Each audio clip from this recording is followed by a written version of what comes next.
I'm Michael Bush, and welcome to my presentation about the salary cap in sports. In sports, a salary cap can be defined as an agreed-upon limit that can be spent on player salaries for a specific team. In 2002, the Detroit Red Wings constructed a team worthy of title consideration when they went into the playoffs with 10 surefire Hall of Famers. The ability to bring in that many exceptional players, along with paying their salaries, was due in part to the NHL not having a structured salary cap in place. Salary caps have been put in place in 3 of the 4 major sports in the United States, including hockey, football, basketball, the one exception being baseball. Salary caps help to keep larger market teams' spending under control, while giving smaller market teams an opportunity to compete at a high level. Let us begin by discussing the benefits of having a salary cap in place for hockey, basketball, and football. An allotment of factors go into a team is successful or not.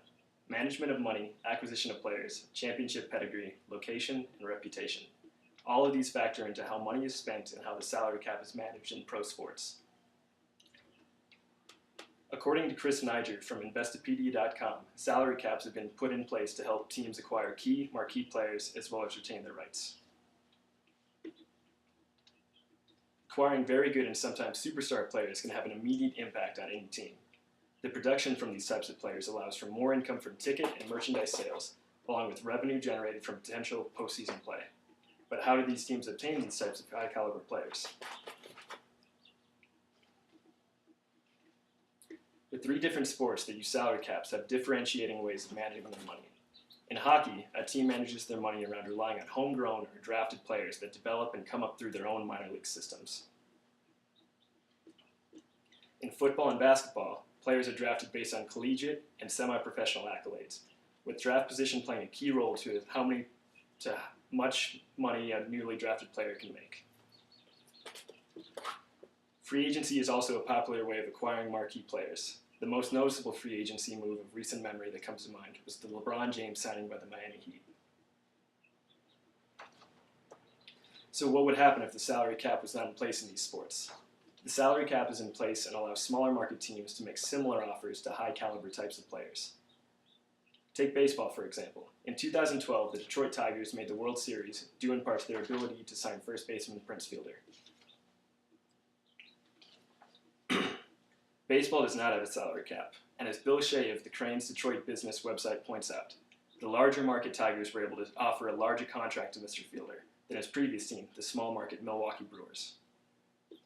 But in a sport like hockey, where the salary cap is in place, a small market team like the Phoenix Coyotes were able to re-sign their longtime captain Shane Doan instead of losing him to a larger market team such as the Vancouver Canucks. So why would a player want to stay and play for a smaller market team? Players often like to stay local to the team that drafted them, and with the salary cap in place, the organization can certainly afford to pay them. Players such as Kevin Durant and Russell Westbrook take considerably less money on teams such as the Oklahoma City Thunder in order to maintain a solid core group of players. Another factor that comes into play in these types of situations is the veteran players will often take less money in order to play for a championship caliber team. This then allows management to spend money on other pieces that may be put together to build a championship contending team. Today we have discussed the reasons behind the salary cap in sports, along with the benefits that having one can bestow upon the sports world. The cap is in place to assure that no one team can have a monopoly on the best players in their respective sports, and that there is a competitive balance throughout each team. So the next time you're at a sporting event, be ready for anything, as the even distribution of superstars throughout each sport helps to allow for an enjoyable and competitive thrill ride. Thank you for your time.